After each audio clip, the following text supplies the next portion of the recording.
Hello students, in this session you are going to study about the duties of bailior and bailee. Duties of bailior: to disclose all known fault in the goods bailed to the bailee. As per section 150 of the Indian Contract Act, when there is a gratuitous bailment, the bailior is bound to disclose to the bailee all the faults in the goods bailed of which he is aware and which materially interface with the use of them or expose the bailee to extraordinary risk. Second one, to bear necessary expenses.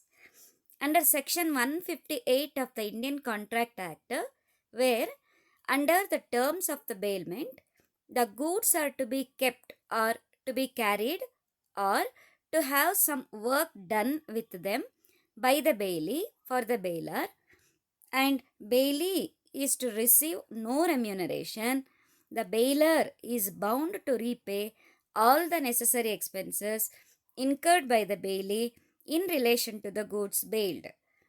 Third one, to bear extraordinary expenses.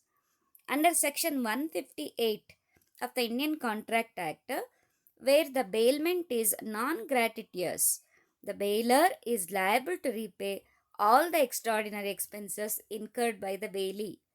Fourth one, to indemnify the bailee.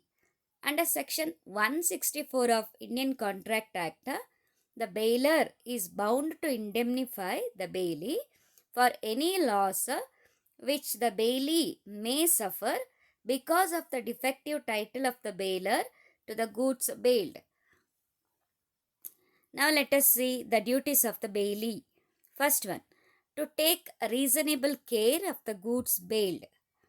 The first and foremost duty of the bailee is to take reasonable care of the goods bailed with him. Under section 151 of Indian Contract Act, the bailee is bound to take much care of the goods bailed to him as a man of ordinary prudence would. Under similar circumstances, take of these own goods of the same bulk, quality, and value as the goods bailed. Second one, not to make any unauthorized use of the goods bailed. It is the duty of the bailee to use the goods bailed according to the conditions of bailment. Third one, not to set up an adverse title against the bailor.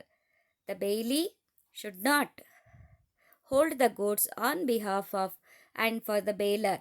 He should not deny the title of the bailor to the goods bailed. He should not set up own title or the title of the third party to the goods bailed. Fourth one, not to mix the goods bailed with his own goods.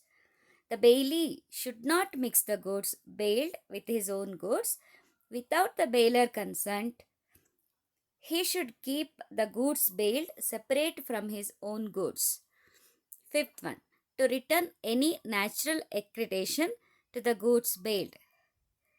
The bailee should return to the bailor the natural accretion to the goods bailed. For example, A leaves a cow in the custody of B. The cow gets a calf. B is bound to return the calf as well as cow to A. Sixth one, to return the goods bailed. The bailee should return the goods bailed to the bailor without any demand from the bailor on the expiry of the time fixed or after the purpose is accomplished according to the directions of the bailor. Thank you.